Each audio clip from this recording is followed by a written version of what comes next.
મિત્રો, તમે એવું જોયું હશે કે જ્યારે તમે કોઈને ઉધાર કે ઉછીના પૈસા આપો છો તો તમારા જે પેમેન્ટ્સ આવવાના હતા એ પણ અટકી જાય છે. કેમ એવું થાય છે?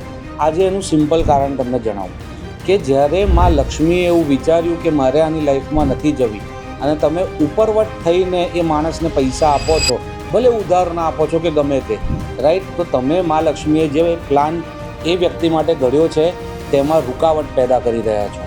અને આ જ કારણ છે કે જ્યારે તમે કોઈને ઉધાર કે ઉછીના પૈસા આપો છો કે કોઈને આર્થિક મદદ કરો છો ત્યારે માં લક્ષ્મી પણ તમારાથી નારાજ થઈ જાય છે. તો મહેરબાની કરીને અનટિલ એન્ડ અનલેસ એજ્યુકેશન માટે કે હેલ્થ માટે તમારે કોઈને પૈસા આપવાના હોય તો જ આપજો.